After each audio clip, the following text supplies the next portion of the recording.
이 시간 여러분과 함께 말씀 나누겠습니다.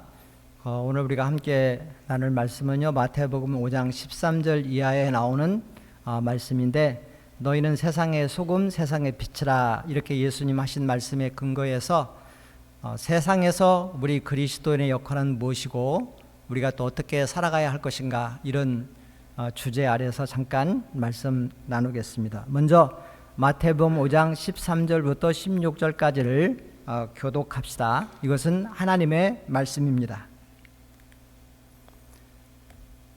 너희는 세상의 소금이니 소금이 만일 그 맛을 잃으면 무엇으로 짜게 하리요? 후에는 아무 쓸데 없어 다만 밖에 버려져 사람에게 밟힐 뿐이니라.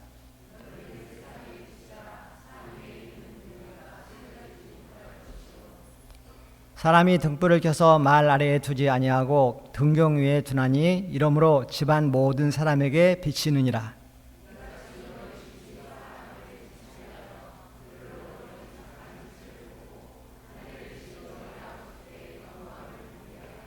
아멘.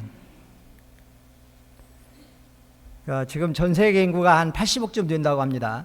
그 중에 기독교 인구는 대략 한 21억쯤 되고요. 그 전체 그 인구에서 보면 퍼센테이지로는 한 32% 이렇게 됩니다. 그 우리나라 기독교 인구가 20% 전후라고 하는데요. 그 중에 개신교 신자만 치면 한 15%. 그래서 이 수치만 본다면 세상엔 예수 믿지 않고 또 하나님 없이 사는 사람들이 3배나 더 많다 하는 겁니다. 제가 왜 이걸 잠깐 서두에 말씀드리냐면은 우리 그리스도인들이 세상 속에서 어떻게 살아서 어떤 영향을 끼쳐야 할까를 생각해 볼 때, 사실 우리 교회와 그리스도인은 오래전에 소수 비주류로 이렇게 지금 밀려 있어요. 그래서 우리가 조금 더 분발하고 더 좀 그리스도인다운 모습들, 향기들, 또 그런 은혜의 역사들을 이 세상 속에 드러내지 않으면 세상은 점점 하나님 없는 사람들이 주도하는 그런 세상으로 간다 하는 것을 우리가 좀 생각해 보려고 잠깐 그런 말씀을 나눴습니다. 그 서구 신학자들은 그 미국을 포함해서 서구 사회가 이미 그 기독교가 사람들을 주도하던, 삶을 주도하던 시대는 끝났다, 이렇게 말한 지가 오래됐습니다. 우리 주변에 많은 사람들이 세상에서 어떻게 살아야 할지에 대해서 사실상 성경이 뭐라고 하는가에 대해서 그렇게 귀를 많이 안 기울여요. 물론 저나 여러분들은 주로 우리 믿는 분들하고 이렇게 어울려 지내기 때문에 참 많은 사람들이 아직도 하나님 믿고 있구나, 아직도 하나님 말씀에 귀를 기울이고 있구나, 또 막 성경을 열심히 읽는구나, 이렇게 지금 생각하고 있잖아요.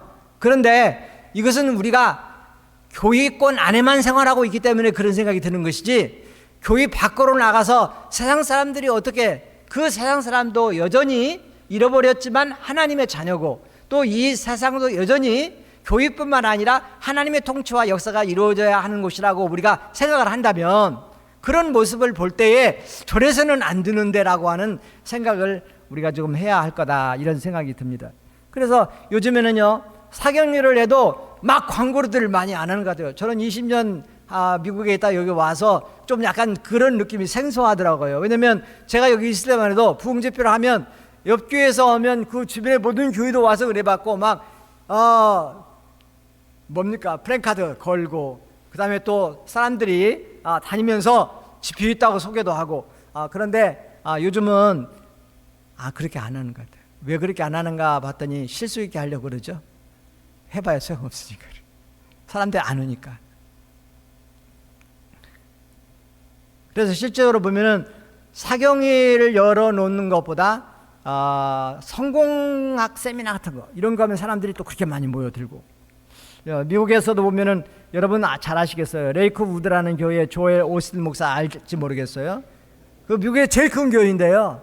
근데 그분 그 메시지의 중심은 뭐냐면 복음 설교, 십자가 설교가 아니고 어떻게 하면 성공하는가, 어떻게 하면 행복하게 사는가, 주로 이런 데 포커스가 맞춰 있는데 그렇게 사람들이 많이 모인다고 그러죠.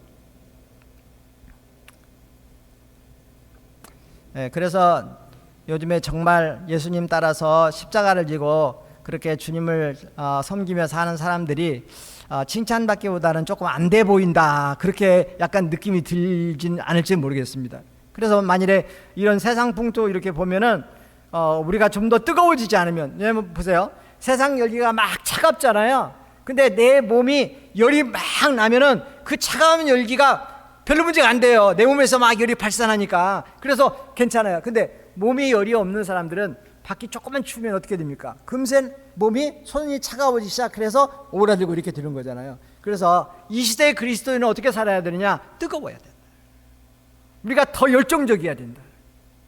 우리 안에 역사하는 성령의 그 에너지가 폭발적이어야 된다. 그래야 우리가 세상을 이겨낼 수 있는 이제 그런 시대를 우리들이 살아간다 하는 것을 기억하면 좋겠습니다.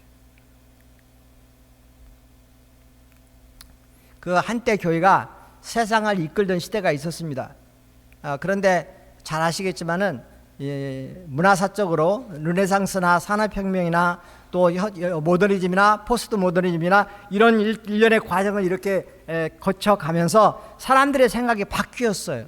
세상 속의 종교적 영향력이 급격히 감소하고 또 사람이 중심이 되는 인본주의적 사고방식들이 팽배해지고, 그러면서 거기에 기름을 끼얹은 것이 19세기의 다인의 진화론 같은 거예요. 그래서 결국에 하나님의 창조, 하나님의 섭리, 하나님의 역사, 이런 부분에 대한 믿음이 심지어는 우리 그리스도인들조차도 좀 약해지고 있는 그런 면이 없지 않아 있습니다. 그 진화론은 캐나다의 과정철학자, 그 플로리다의 지금 주대 교수인데요, 그 마이클 루스라는 분이 쓴 그 글을 보게 되면은 단지 생물학적 차원뿐만 아니라 진화론이라는 것은 우리의 철학적 가치관 형성 모든 부분에도 지금 다 영향을 미치고 있다.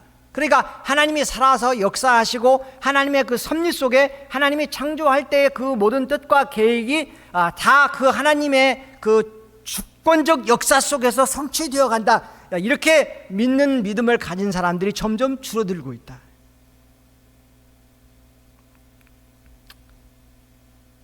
더더군다나 오늘날은 인공지능이 지금 등장을 해가지고 사람이 그것을 이용해서 거의 신적 수준의 능력을 발휘하려고 하는 그런 지금 우리가 시대를 살고 있잖아요.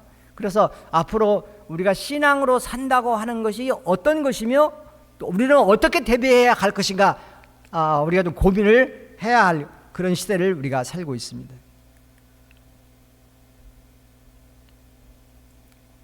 그래서 이 세상이 이렇게 급격하게 하나님을 떠나고 반기독교적인 세상으로 변하니까 일부 그리스도인들은 이 세상을 좀 악마적인 그런 형태로 바라보는 경향이 좀 생겼어요.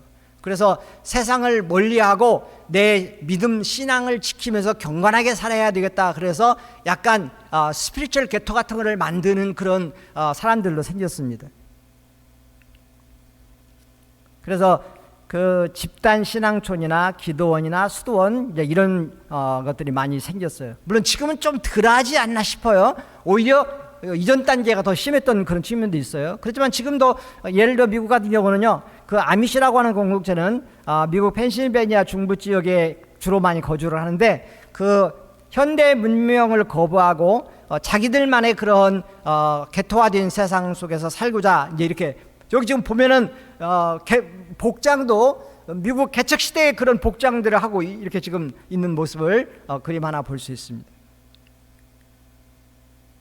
근데 주님의 뜻은 성서시대나 여전히 지금이나 우리 그리스도인들이 고립화되어서 우리끼리만 사는 것을 원치 않으십니다.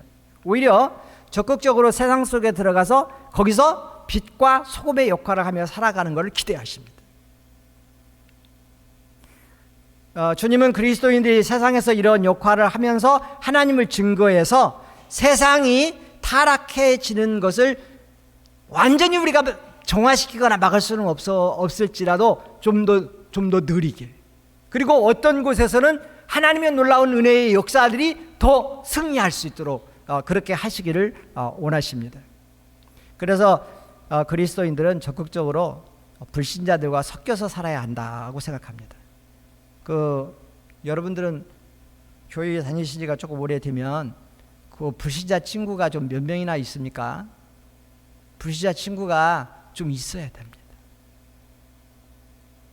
불신자 친구가 여전히 있다는 건 뭐냐면요, 그만큼 노력하고 있다는 거예요. 내가 언젠가는 저 친구를 주님께로 이끌기 위해서 관계의 끈을 놓지 않고 여전히 내가 너를 사랑해, 너는 나의 친구야, 나는 지금 먼저 주님께 와 있지만 그러나 내가 주님께 와 있다고 해서 내가 너를 이제는 상관없는 사람으로 생각하지 않고 여전히 그 이전에 나의 사랑하는 친구로 내 마음에 품고 있어. 이런 사인을 지속적으로 보내주는 것이 아름다운 것입니다. 그 성경에 따르면 세상은 사단의 세력, 즉 정사와 권세와 이 세상의 어둠의 주관자들이 지배하고 있다고 말합니다. 사실 본래 세상은 하나님이 창조한 것이고, 그리고 또한 이 세상은 하나님의 뜻이 이루어져야 할 것입니다. 그런데 우리가 잘못 성경을 해석하면, 오해하면 이 어둠의 세상이 지배하고 있는 곳이 세상이니까 우리가 좀 세상과는 거리 두는 게 좋겠다, 이렇게 좀 생각하기가 쉽습니다. 그런데 우리가 주기도문에 이런 구절이 있지 않습니까? 하나님의 뜻이 하늘에서 이루어진 것처럼 이 땅에서도 이루어지기를 원합니다. 그러면 하나님의 뜻이 이 땅에서도 좀 이루어지기를 원하면 그 하나님의 뜻이 이루어지기 위해서 나는 어떻게 살아야 할 건가? 나는 좀 무엇을 해야 할 건가? 자, 이런 걸 우리들이 생각하는 그런 그리스도인이 되어야 한다는 겁니다. 그래서 우리 그리스도인들은 세상 속에서 적극적으로 참여하는 삶을 살아야 한다.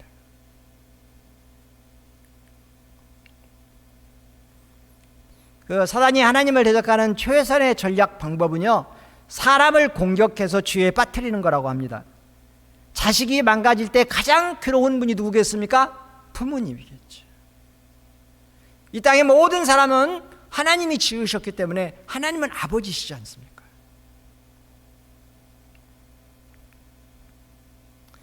그런데 지금 사단의 그 거짓 속임수에 빠져서 멸망의 길로 가는 사람들이 하나님을 믿는 사람보다도 3배나 더 많다고 하니까, 당장 뭐 전 세계까지 생각할 필요가 뭐 있겠습니까? 우리 주변만 봐도 여러분 가정은, 또 가족들은, 친척들은, 친구들은 어떤지 한번 살펴보면 아시지 않겠습니까?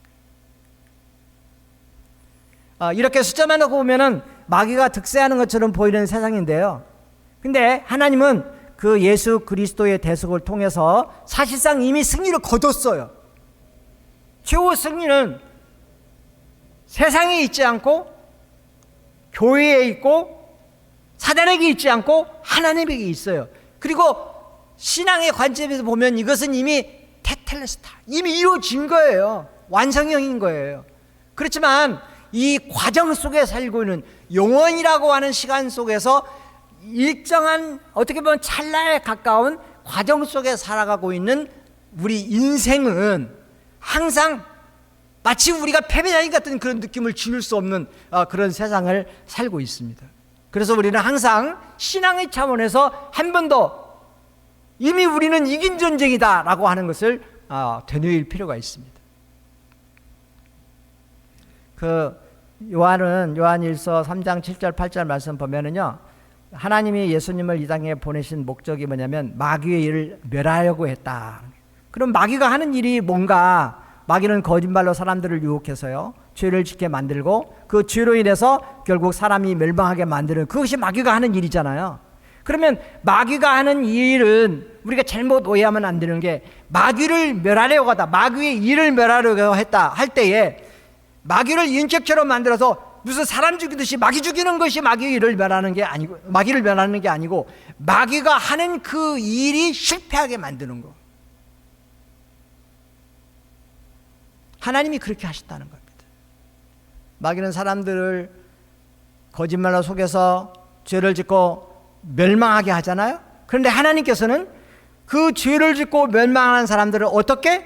구원 얻는 길을 만드심으로 마귀가 지금까지 해온 모든 것이 아무런 의미 없게 수포로 돌아가게 그렇게 만드시는 방법으로 하나님은 마귀의 일을 멸하셨다. 누구를 통해서?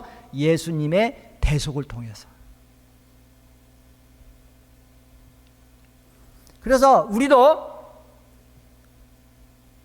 예수님을 믿는 신앙 고백과 그 다음에 더 나가서는, 세상을 향해 나가서는 바로 이 예수님의 대속의 복음을 전하는 것으로서 어디에 동참할 수 있냐면 마귀의 일을 멸하는 데 동참할 수 있다.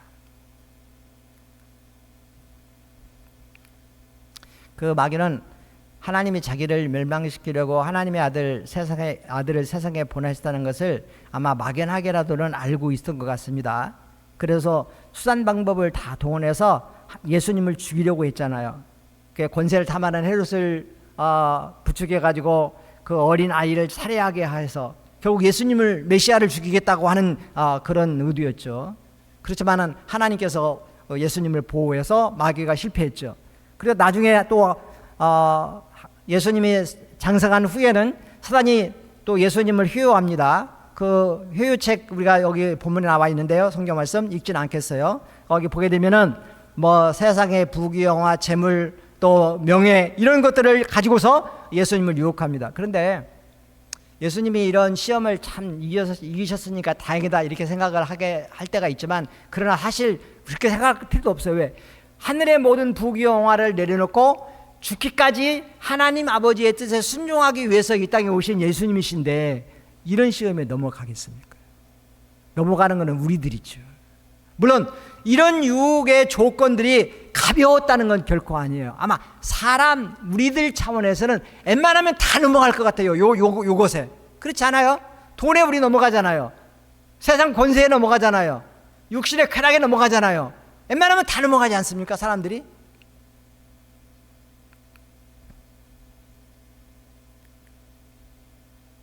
그러다가 두 번째 실패한 사단은 최후의 카드를 꺼내들죠. 그것은 권세에 눈먼 종교 지도자들과 영적으로 소경된 군중들을 동원해서 결국에는 예수님을 십자가에 못 박아 죽이는 것으로, 사단은 최후에 자기가 승리했다고 아마 축배를 들었을 것 같아요.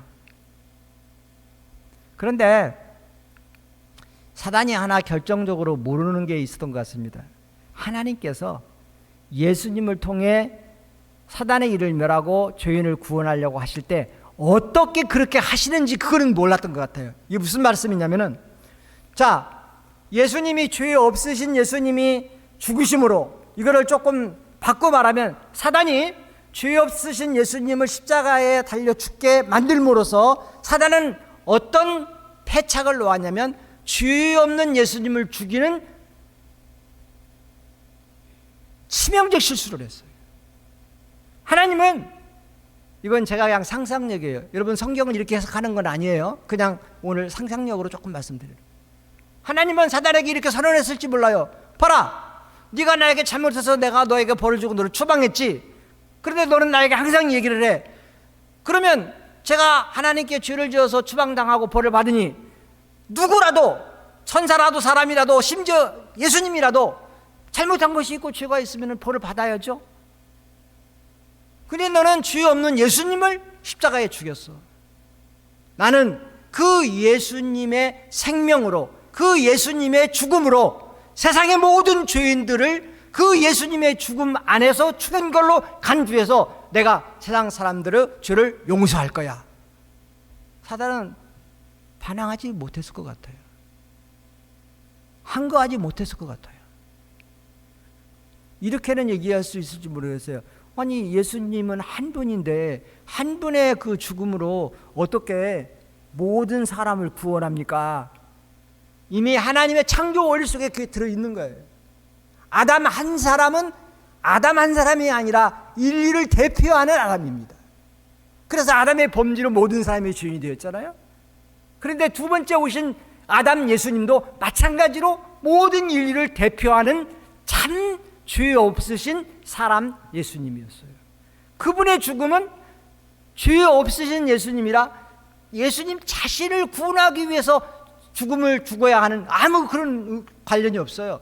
예수님의 죽음으로, 그래서 하나님은 모든 믿는 자들을 구원하시는, 즉 예수님의 죽음은 모든 믿는 자들의 죽음으로 그렇게 간주하신다고 선언하신 것입니다. 그래서 제가 생각할 때 사단이 이것까지는 몰랐구나. 어떤 목사님은 다 알았다고 그렇게 설교하시는 걸 제가 들었어요. 그렇지만 제 생각은 좀 달라요. 몰랐구나. 사단이 알았으면 예수님을 죽이려고 했겠습니까? 자기의 모든 능력을 다 동원해서 어떻게 예수님이 고이 사시다 죽지 않고 그냥 승천하게 하셔야죠. 그래서 성경 보면은 이뿐만 아니라 모든 경우에 하나님은 반전의 명수입니다. 모든 사람 제 아들까지도 예수님의 죽음으로 끝났다고 철수할 때 그 예수님은 죽음의 권세를 깨뜨리고 제자들 앞에 나타나셨잖아요. 그리고 그 부활하신 예수님을 보고 제자들은 그동안 예수님께서 하신 모든 말씀이 정말 진실이고 사실이구나.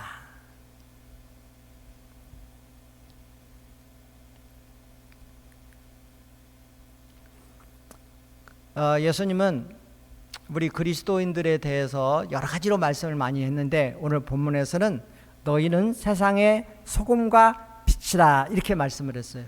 근데 이 소금과 빛이라고 하는 이 말씀은 세상 속의 그리스도인의 역할을 그 어떤 상징적 표현과도 더 잘 표현하고 있다고 생각합니다. 우리는 소금이 부패를 방지하는 역할을 한다는 걸 알고 있잖아요. 레위기 2장 13절 보면은 그런데 소금은 또한 하나님과 이스라엘 사이에서 맺은 언약의 징표라고 이렇게 나오기도 합니다. 그래서 저는 이 징표라고 하는 의미를 예수님께서 너희는 세상의 소금이다라고 하는 것과 좀 접목시켜 보려고 합니다. 그러면 무슨 말이냐면 우리 그리스도인은 이 세상을 구원하시려고 하는 하나님의 징표다는 거예요. 바꿔 말하면 우리 그리스도인은 세상은 하나님을 알지 못합니다. 세상은 빛을 알지 못해요.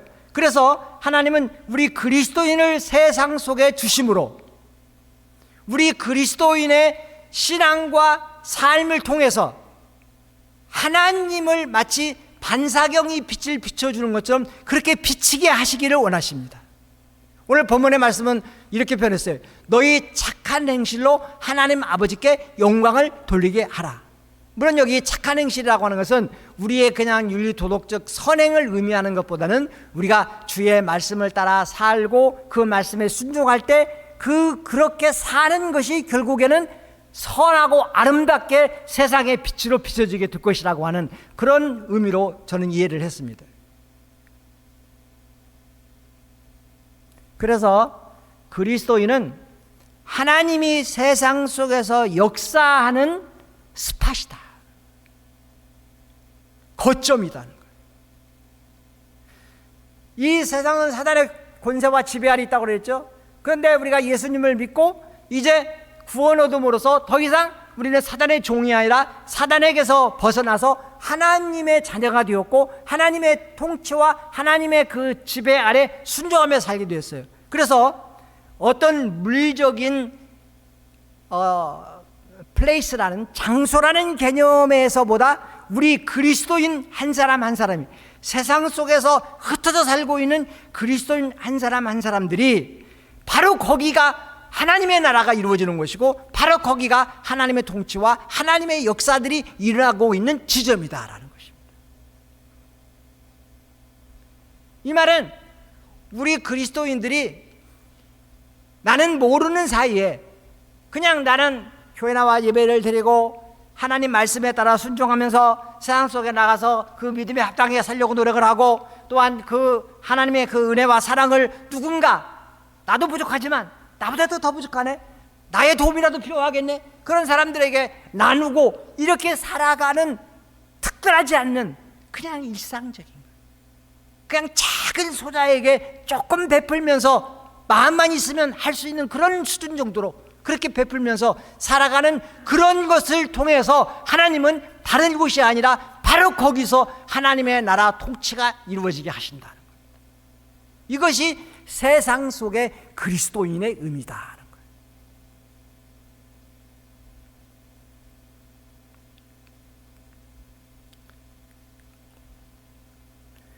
또한 그 그리스도인은 세상 속에서 이렇게 소금이 되어서 그런 부패의 기능도 막지만 빛도 되어야 한다고 말합니다. 빛은 우리가 어둠을 밝혀 길을 안내한다는 걸 잘 압니다. 세상에 빛으로 오신 예수님은 우리가 구원의 길이 무엇인지, 또 영생을 얻는 길이 무엇인지, 우리가 하나님을 기쁘게 하고 하나님 뜻을 따라 살면 어떻게 살아야 할지 빛으로서 우리에게 비춰주셔서 우리가 지금 이렇게 매일매일 주님을 따라서 살고 있습니다. 그런데 하나님의 은혜의 역사하심으로 인해서 우리는 먼저 이것을 깨달았어요. 물론 우리가 우리의 힘과 능력으로, 말하자면 세상의 자기 지혜로 우리까지를 포함해서 하나님을 알지 못합니다. 그러니까 내 힘이 아니라 은혜로 하나님이 성령을, 조명을 비춰서 내 심령이 복음을 먼저 깨닫고, 복음을 깨닫게 되니까 나사렛 청년 예수가 하나님이 보내신 메시아시구나. 그리고 그 예수님을 믿게 될 때에 구원 얻고 또 하나님 자녀되고, 또 나는 비록 이 땅에 살다 세상 사람과 똑같이 세상을 떠나 죽겠지만은 그러나 내 앞에는 영원한 하나님의 나라가 예비되어 있구나. 자, 이렇게 우리들이 깨닫고 가는 길을 가고 있어요. 생명의 길로 이렇게 가고 있어요. 그런데 우리가 알고 있는, 우리가 믿고 있는 이것을 세상은 알지 못한다는 거예요. 그런데 이 알지 못하는 세상에 그러면 이것을 전해야 되겠잖아요. 근데 어떻게 이 빛을 전하느냐? 그리스도인 한 사람 한 사람을 하나님은 반사경으로 이용해서 그 사람을 통해서 세상의 빛이 비춰지도록, 구원과 생명의 빛이 비춰지도록 그렇게 하신다는 거예요. 그러니까 세상 속에서, 세상이라는 관점에서 볼 때는요, 세상 속에서는 평신도 한 사람의 그 역할이 너무도 귀중합니다.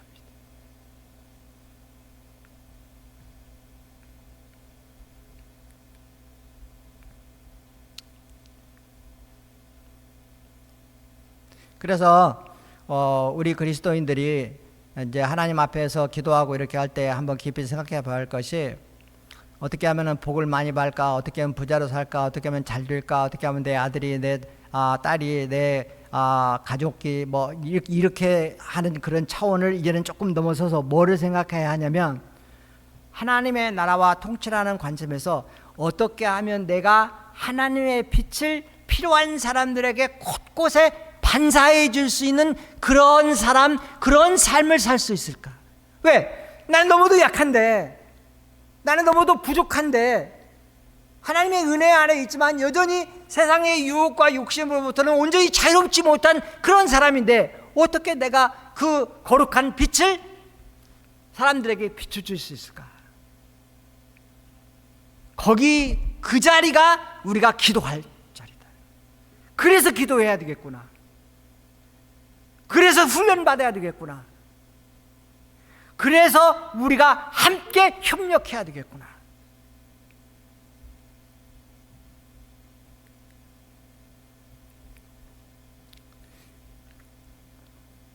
좀 전에 말씀드렸지만, 그래서요, 우리가 이렇게 세상의 빛과 소금의 역할을 생각하고 하나님께서 나를 통해서, 여러분을 통해서 구원의 빛을 세상 곳곳에 구석진 곳까지 이렇게 빛이 스며들어가도록 그렇게 하시기를 원하시기 때문에 우리는 이제부터 세상 속에서 나 한 사람은 너무도 소중하다. 이 세상 속에서 이제 우리가 직장도 가질 수 있고, 일터도 있을 수 있고, 아니면 뭐 개인 비즈니스 할 수도 있고, 다 다양하겠죠. 지금 그 있게 한 그 자리가 단지 그냥 돈 몇 푼 받고 마치 그냥 어떻게 할 수 없어서 종처럼 있는 그런 자리가 아니라, 여기서 하나님이 지금 나에게, 여기 이 사람들에게 구원의 빛을 비추시기를 원하시는 건 아닌가라는 생각들을 우리가 하면서 살아가야 되겠다.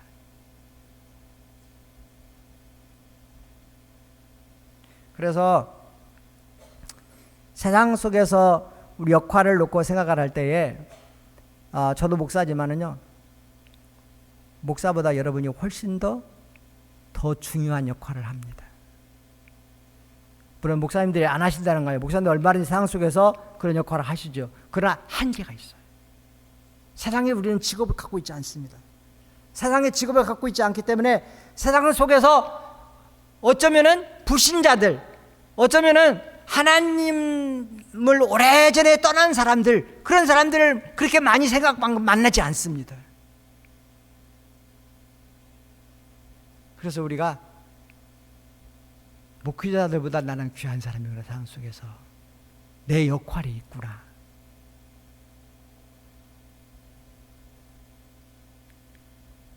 그 프랑스 법학자이며 사회학자인 개신교 신학자로서 많은 저서를 남긴 자크 엘룰이라는 분이 있는데요.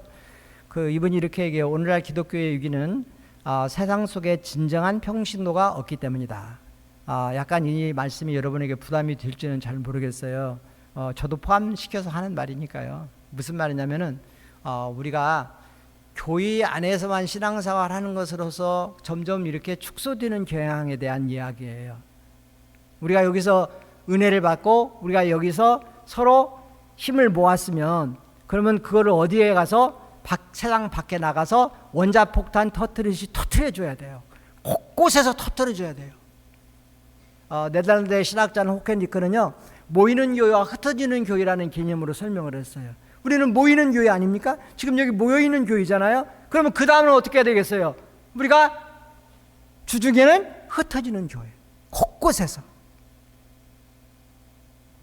그래서 우리가 이런 역할들을 다 할 때 세상에 구원의 빛이 비추고 세상 속에서 하나님의 통치와 하나님의 구원의 역사들이 일어나게 된다 하는 겁니다.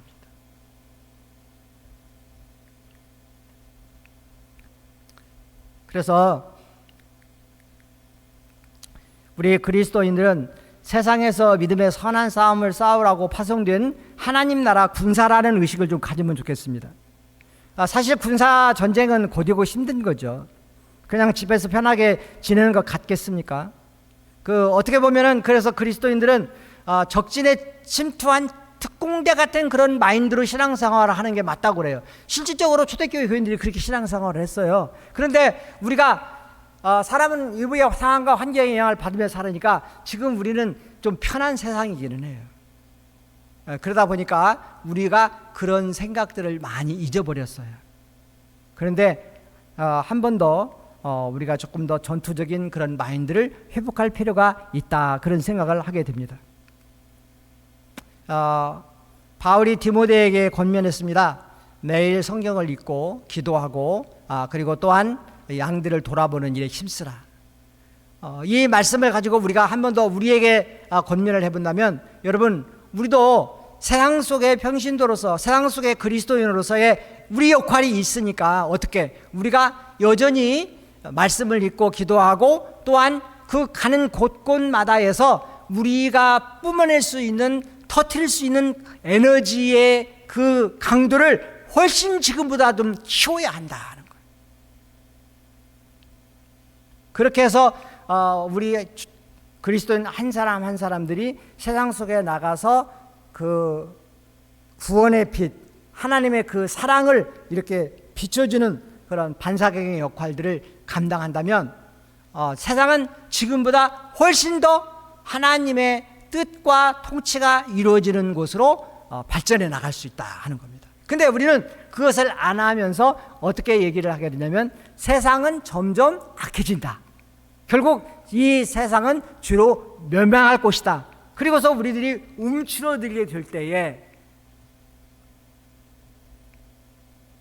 우리는 하나님의 뜻과 예수님의 말씀과 오히려 반대 방향으로 가게 되지 않을까, 그런 생각을 하게 되었습니다. 그래서 오늘 우리가 다시 한번 초대교회 성도들, 또 그 역사 속에서 부흥했던 시대마다 그때 그리스도인들이 어떻게 세상 속에서 살았는가를 살펴볼 때에 그들은 그 자리에서 자기 자신들이 하나님께서 역사하는 거점이 되기를 기도했습니다. 하나님, 나를 통해서, 우리를 통해서 하나님 성령이 역사하고 또 구원의 능력의 그 힘, 에너지들이 가정에서 또 마을에서 또 직장에서 이렇게 퍼져나가기를 기도했습니다. 오늘 우리도 그런 마음으로 기도하고 또 우리가 그렇게 하나님께 나가야 할 때가 아닌가 생각합니다. 아름다운 교회 여러분, 여러분들을 통해서 우리 아름다운 교회가 더 부흥하기를 바랍니다. 그래야 되겠죠. 여러분을 통해서 여러분의 직장 안에, 여러분이 일하는 일터 안에 하나님 모르는 잃어버린 사람들이 더 많이 예수님을 알게 되고 또 주님께로 돌아오는 그런 역사들이 일어나기를 바랍니다. 기도합시다. 하나님 아버지, 나는 말씀이 열망은 있지만 잘 전달되었는지 모르겠습니다. 성령께서 한 사람 한 사람의 마음속에 비록 한두 가지 깨달은 것이라도 그 말씀에 의지해서 살아갈 수 있게 역사해 주시옵소서. 예수님의 이름으로 기도합니다. 아멘.